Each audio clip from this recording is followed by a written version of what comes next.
With that insightful keynote address, we now move into the first thematic session of the day on geopolitics and security trends. To lead this session, I now invite Lieutenant General V.G. Khandare, PVSM, AVSM, SM, to offer his opening remarks as the chair of this session. General Khandare is currently the Principal Advisor in the Ministry of Defense. He was the Military Advisor to the National Security Council Secretariat of India at the Secretary level from 2018 to 2021 and held key roles including Director General of Defense Intelligence Agency. An expert in intelligence, counter-terrorism, and information warfare, he has deep experience in strategic and operational analysis. I kindly request you, sir, to come on the stage. Firstly, thanks a lot, Dr. Kalpesh, General Rana, for having called us here. And I can say that on behalf of General Vashne, General Eri, Professor Pant, Alok, because this is a very good thing that you've done, moved a discussion out of Delhi. Not because of the weather, but because of one fact that we need to reach out to a bigger audience, because India is such a big country and you cannot have everything Delhi-centric. So I think that's a wonderful initiative that you've taken. And the way the curation of this particular seminar is also quite good. And the first session, when we are talking about geopolitics, the security issues, and defense technology. So here, I will take this opportunity in the next about 30 minutes or so to mention to people in a very informative way as to what all is happening, because subsequently we have very learned people who will talk about the topics which have been mentioned. Since most of you are looking at the defense sector, please remember this particular year has been declared as the year of reform by the Ministry of Defense.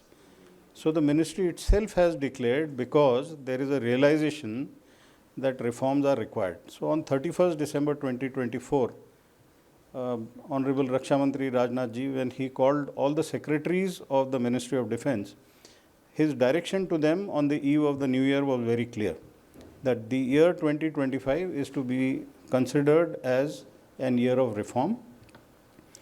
And alongside that, there are multiple initiatives, like there is a decade of transformation absorption. The army has taken a particular resolve to view this year and a decade for absorption of technology. So what is the bottom line in that? Excuse me. So here, unless we realize ourselves that there is a change required, so just after another 10 days, the Defense Secretary, while addressing a gathering at the Air Force Auditorium, brought out very clearly what ails the Ministry of Defense. I have never seen in 4 decades plus of my association with the uniformed forces, openly a bureaucrat saying and using terms like our processes and procedures are on luxurious timelines. He mentioned that the entire system is broken. I'm using his words. And I would request you to go on open source and just Google, you will get this particular speech. Unless you yourself decide that there is something that needs to be done, how will you do it? So that is the first self-realization that has been declared openly. This is point number 1. Now the next point. Initiatives which the services have taken about getting those stores, those technologies, those products which are required by the frontline troops, whether it's the Navy, Air Force or Army, and that is where the outreach to the private industry. Now again here, I will explain how this process is going on. While we may be talking only of drones today, but that is not the way to do it. We will have to talk about everything which is required by the armed forces. It is for the nation. It is obligatory for the nation to give the best possible technology, products and services to the armed forces which protect the sovereignty. It is incumbent upon the nation to do that. Now, when we say incumbent upon the nation, then there are the public and private sector both. In 2021, on October 12th, Honorable Prime Minister went open on television with 10 startups from the space sector, private sector, and mentioned that ISRO will focus on exploratory work in outer space, and the defense or the security needs will now start focusing towards the private sector. That's a very big statement for anyone to do. General Vashne and me, we were together in handling these space issues. In fact, he would have been the best DG, DSA, the first one. But again, we have very complicated relationships, that this vacancy, that vacancy. Anyway, we lost out, the nation possibly lost out. General Vashne, you would have been a wonderful DG, DSA. Now, when this private sector initiative was announced, what did it mean? Whether it is maps, whether it's navigation, whether it's time, whether it's geospatial imagery, whether it's communication, everything is from space. Is the government going to do it on its own, or all of us have to contribute towards that? And how much are we contributing towards that? You know, when we are talking, there is a term mentioned, innovation. Along with that, you have to add indigenization. Why do I say indigenization? Can any startup or can any MSME in India in the mapping sector compete with Google? What is required to compete with Google? Market. Why is Google here? Because we have a 1.4 billion population. Out of that, nearly 1 billion people are using smartphones. Very honestly, please tell me, is anyone out of you using the Indian mapping solution? Please raise your hand. How will it succeed? If we are the consumers and we are encouraging foreign products over our own products, that is the reason our private industry normally just focuses towards the defense. That's not how scale of manufacturing will succeed. You look at Map My India, it's an Indian solution. You look at what Sridhar Vembu gives. He gives the indigenous antivirus. He gives indigenous data cloud. We are not wanting to patronize, and we are expecting the government to do everything. How will that work? There is a realization and there is an accountability to each one of us that we have to ensure. Same is the case when I take you ahead towards drones. I have seen drones are being made in universities. Day before yesterday, I was in an infantry battalion where my soldier is making a drone. What kind of a drone? Obviously, we don't want him to make hail or mail. But he is making what he needs. He is making at a shoestring budget and he is using it. Take your mind to what the Chief of Army Staff said a couple of weeks back. Especially those from the drone industry should remember that they have to monitor what is the intent and what is the direction of the hierarchy. General Upendra Dwivedi mentioned that he sees the Indian Army with every soldier having a drone. He was talking of FPV. Why? That FPV is going to add to the potency of that particular individual in the combat space. Today he fires a kinetic weapon with an effective range of say 300 meters to 500 meters. With an FPV he will reach out to about 2 kilometers. So you don't have to get into close combat unless it is a last minute requirement. But you are able to deal with your adversary at a distance which is a standout distance of 2 kilometers. Today that is the distance which is used by an armored tank to engage an enemy. So see how technology incorporation will bring in changes.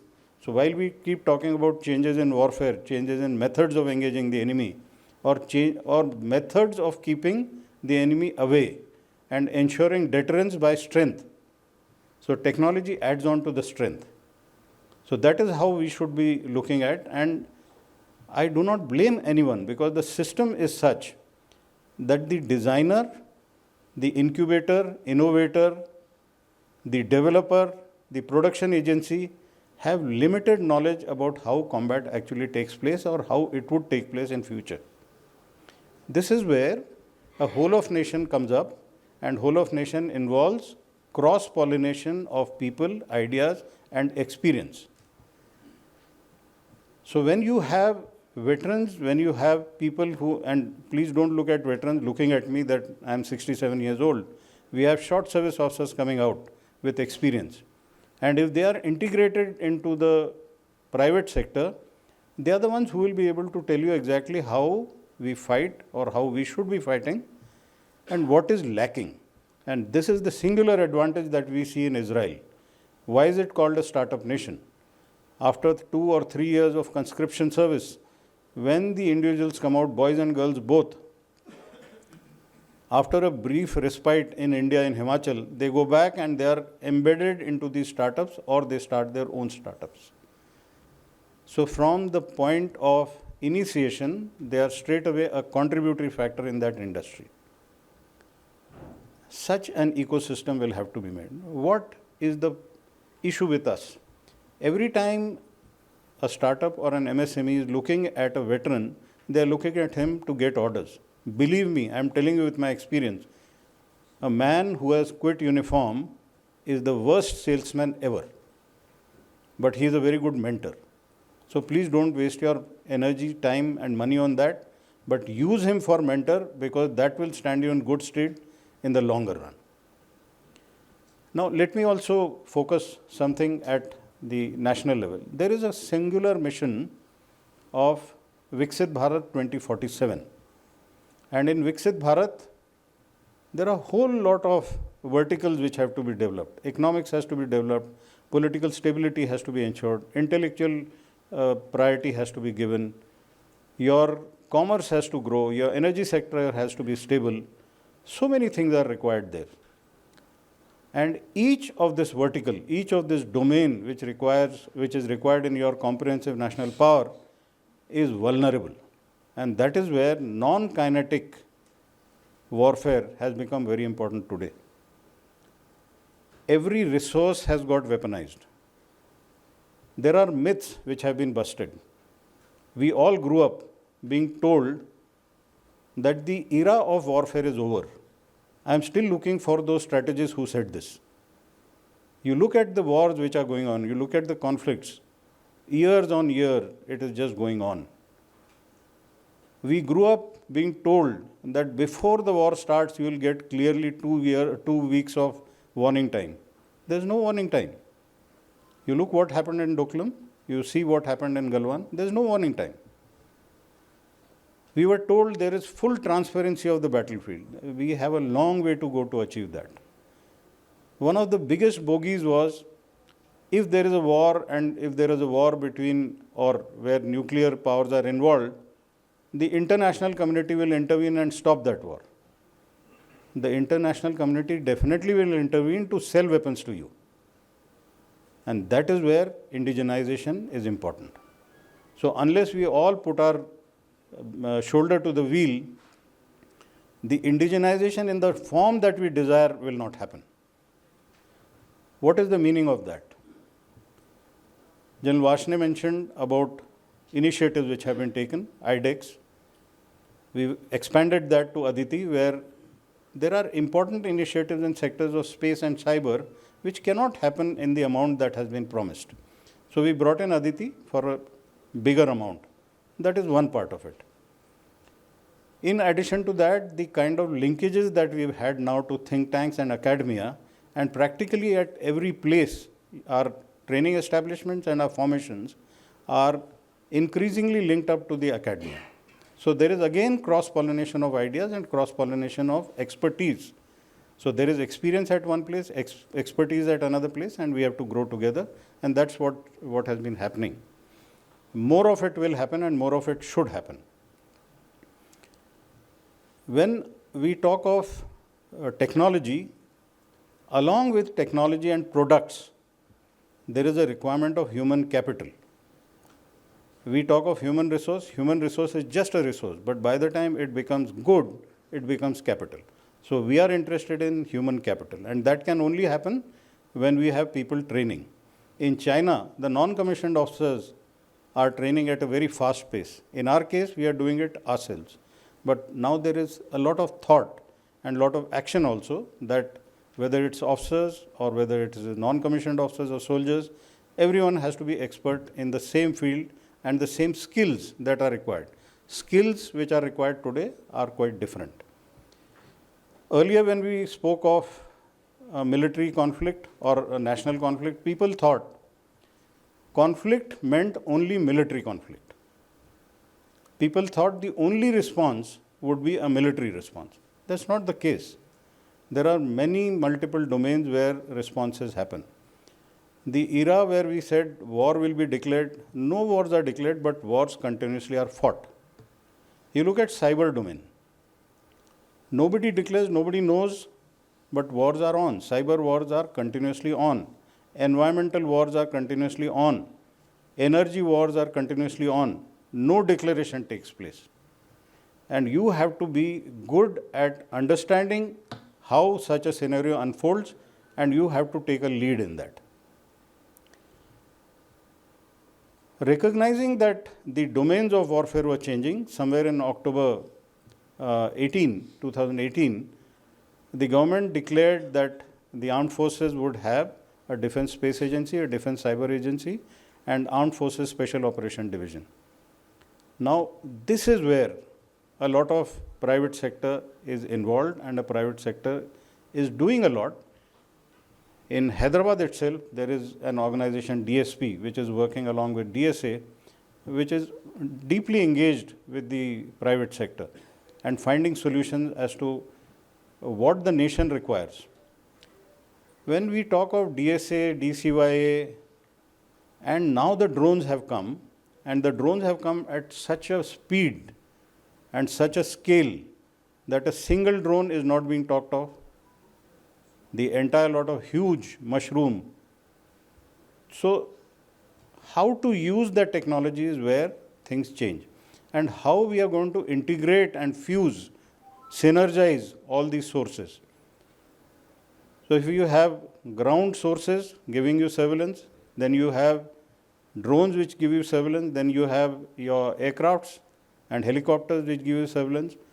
You have inner space and outer space assets.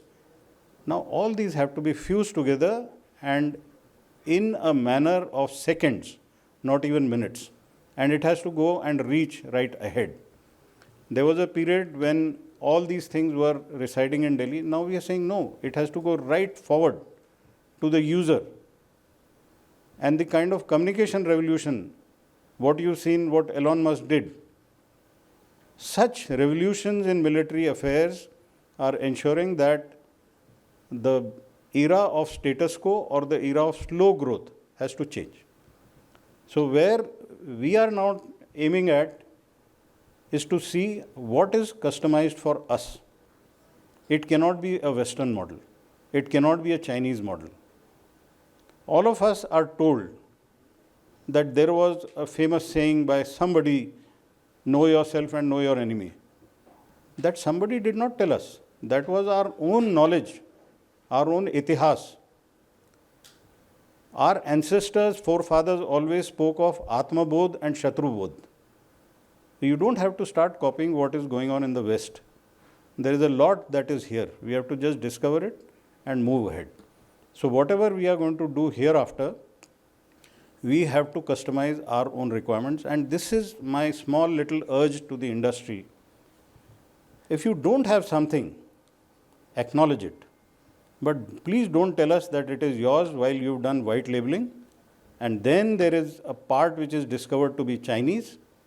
And when the key is turned on you, and then we have huge number of requirements of drones or of satellites or such solutions, and suddenly you turn around and say, sir, my supply chain is not resilient. If your supply chain has to be resilient, we have to make things here. How do you decide on that? I just told you, the Chief of Army Staff said, every soldier will have a drone. You look at the MOQ that I have straight away told you. And when you say, why does every individual need? I told you why every individual needs. And here in the armed forces, we always believe in the weakest link has to be identified and strengthened. So a lot of training is required, which means a lot of equipment is required for training. So it is not only an operational requirement, there is a training requirement, then there is an operational requirement, and there is a resupply that is required. There is a lot of MRO facilities which are required.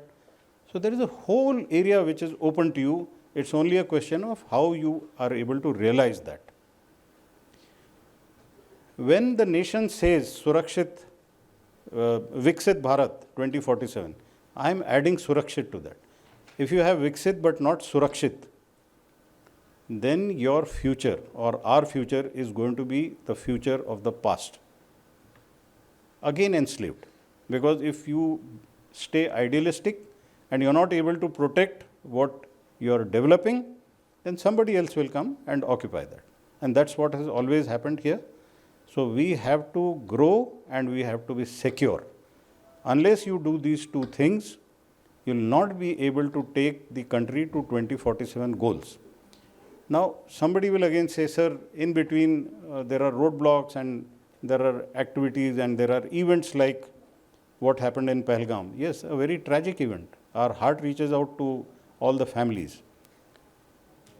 But one thing which we have to realize, smaller minds will only focus towards personalities and incidents.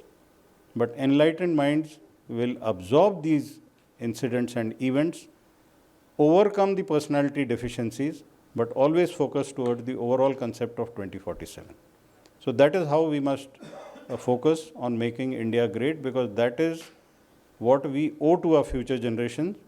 And towards this part, I think we have an illustrious panel and we have very good speakers here who will give out their thoughts.